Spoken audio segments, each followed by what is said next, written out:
Hello, আসসালামু আলাইকুম। কারা কারা শুয়ে শুয়ে ফেসবুকে লাল আর প্রিন্স মামুনের ভিডিও দেখতেছেন?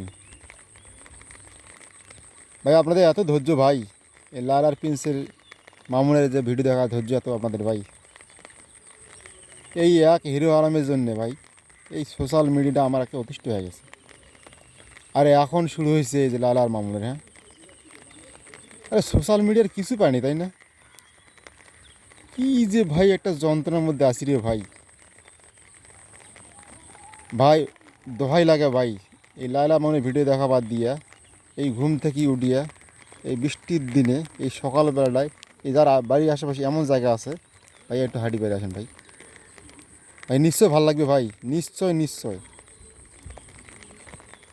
তবু ভাই এরকম ভিডিও দেখে সময় নষ্ট করার দরকার নেই। দরকার এরকম আসে পানি দেখেন, বৃষ্টি দেখেন, এই দেখেন কত সুন্দর দেখেন প্রকৃতি দেখছেন। আহ, বাড়ির সামনে এত সুন্দর জায়গা থাইকে রাইখে এই এই অত্যাচার সহ্য করার মানে হয় কোনো? দেখুন কি সুন্দর করে পানি যাচ্ছে, এই দেখো বৃষ্টি, হ্যাঁ, কত সুন্দর আর কি মেঘলা মেঘলা আকাশ।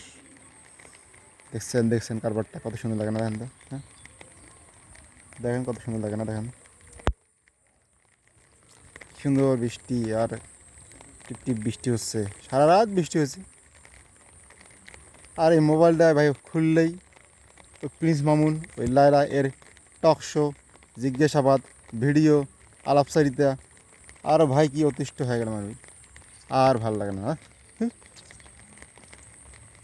চলে আসেন সকালবেলাটা ভালো ভালো কাটুন। আর যারা যারা এত বিনোদন পান ওই জায়গা ওই ভিডিওগুলোতে ওই লায়লা মামুনের, তাদের কাছে ভাই অনুরোধ